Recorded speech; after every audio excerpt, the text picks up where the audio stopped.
വാ. അല്ല, ആരൊക്കെ ഇത്? ചീരുമോള് കുളിക്കാന്ന് തോന്നുന്നു. ഞാൻ ചീരുവിനെ വിളിക്കാം.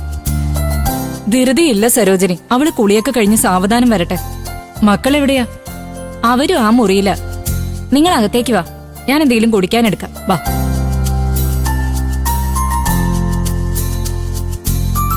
വാ, വന്ന് ഇങ്ങോട്ടിരിക്കും. ഞാൻ ചായ എടുത്തിട്ട് വരാം.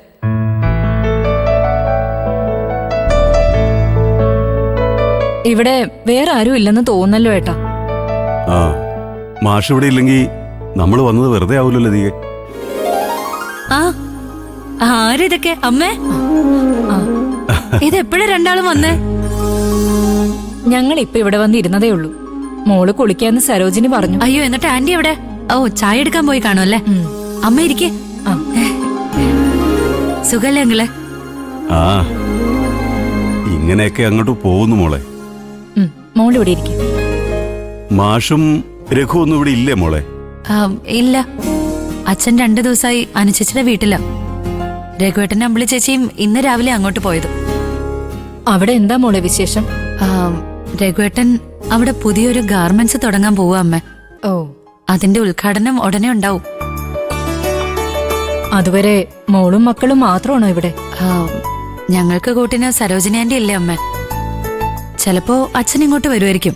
എന്നിട്ട് ഉദ്ഘാടനത്തിന് ചിലപ്പോ ഞങ്ങൾ എല്ലാവരും കൂടി അങ്ങോട്ട് പോവുമായിരിക്കും. ഓണം കഴിഞ്ഞു വന്നോണ്ട് അമ്മ അങ്കിളും ഇങ്ങോട്ട് ഇപ്പൊ വീണ്ടും വരുമെന്ന് ഞാൻ പ്രതീക്ഷിച്ചില്ല. എന്താ അമ്മയുടെയും അങ്കിളിന്റെയും മുഖത്തൊരു വിഷമം പോലെ? നിങ്ങള് എന്നെയും മക്കളെയും കാണാൻ വേണ്ടി തന്നെ അല്ലേ വന്നത്? നിങ്ങളെ കാണാൻ തന്നെയാ ഞങ്ങൾ വന്നത്. കൂട്ടത്തില് മാഷിനെ കൂടി കാണേണ്ട ഒരു കാര്യം ഉണ്ടായിരുന്നു. വിളിച്ചു പറയാമെന്ന് ആദ്യം വിചാരിച്ചത്. പിന്നെ ആലോചിച്ചപ്പോ നേരിട്ട് വന്ന് പറഞ്ഞാലേ അതിന്റെ ഗൗരവം മനസ്സിലാവും തോന്നി. എന്താ അങ്കിൾ കാര്യം? വിനയേട്ടനുമായി ബന്ധപ്പെട്ട എന്തെങ്കിലും പ്രശ്നമാണോ? അല്ലാതെ എന്ത് പ്രശ്നാ മോളെ ഞങ്ങൾക്കുള്ളത്? തലയുള്ള കാലത്തോളം മൂക്കിലെ വെള്ളം വറ്റില്ലെന്ന് പറഞ്ഞതുപോലെ എന്റെ മരണം വരെ അവൻ എനിക്കൊരു ആദി തന്നെയാ. മക്കളുടെ പേരും പറഞ്ഞ് വാങ്ങിയ ആ കാശും കൊണ്ട് അവൻ എവിടെയെങ്കിലും പോയി രക്ഷപ്പെടുമെന്നാ വിചാരിച്ചേ. പക്ഷേ അവിടെയും അവൻ... മതി അങ്കിളെ, ഇനി എനിക്കൊന്നും കേൾക്കണ്ട. എനിക്കെന്നല്ല, ഇവിടെ ആർക്കും അതൊന്നും അറിയണ്ട.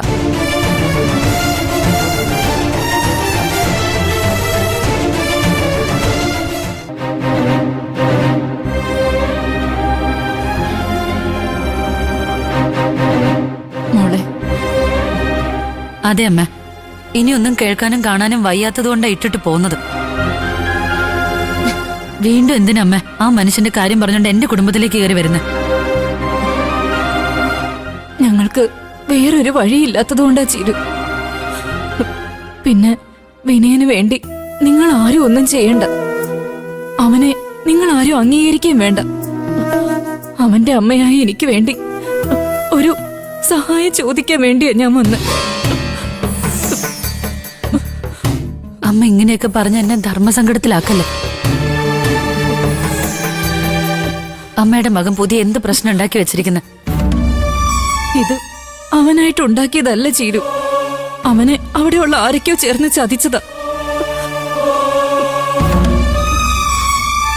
പൊട്ടനെ ചട്ടൻ ചതിച്ച ചട്ടനെ ദൈവം ചതിക്കുന്നൊരു ചൊല്ലില്ലേ മോളെ? ഇവിടുന്ന് എല്ലാരെയും വെട്ടി നിർത്തി അവൻ ദുബായി പോയപ്പോ അവിടെ അവന്റെ കുതികാല് വെട്ടാൻ അധിക സമയം വേണ്ടി വന്നില്ല. അവിടെ ഏതോ ഷോപ്പിന്റെ പാർട്ട്ണറാക്കാന്നൊക്കെ പറഞ്ഞാ ഇവിടുന്ന് കൊണ്ടുപോയത്. പക്ഷേ അവിടെ അവന് കൃത്യമായ ഒരു ജോലി പോലും കിട്ടിയില്ല. വിനയന്റെ സ്വഭാവമല്ലേ, ചതിക്കപ്പെടുമെന്ന് തോന്നിയപ്പോ ഇവിടുന്ന് കൊണ്ടുപോയവരെ അവൻ തല്ലി. നാട്ടിലെ നിയമമല്ലല്ലോ ഗൾഫില്. വിനയനിപ്പോ അവിടുത്തെ ജയിലിലാ. കഴിഞ്ഞ ദിവസം ജയിലിൽ നിന്ന് വിളിച്ച് എന്റെ മോൻ കരയായിരുന്നു. എന്തെങ്കിലും ചെയ്ത് അവനെ ഒന്ന് രക്ഷിച്ചുകൊണ്ട് വരണം എന്ന് അവൻ പറഞ്ഞത്. എന്ത് ചെയ്യണമെന്ന് ഞങ്ങൾക്കറിയില്ല. അനന്തമാഷ് മനസ്സ് വെച്ച ആരോടെങ്കിലും പറഞ്ഞ് എന്തെങ്കിലും ചെയ്യാൻ പറ്റുമെന്ന് അറിയാനാ ഞങ്ങൾ വന്ന്. മോളൊന്ന് പറഞ്ഞ. ഇല്ല അമ്മ, ആ മനുഷ്യന് വേണ്ടി എന്തെങ്കിലും ചെയ്യാൻ എന്റെ അച്ഛനോട് ഞാൻ പറയില്ല. അതടഞ്ഞ അധ്യായം. ദയവേത് അതിനു വേണ്ടി അമ്മ അങ്കിൾ ഇങ്ങോട്ടേക്ക് വരരുത്. മോളെ,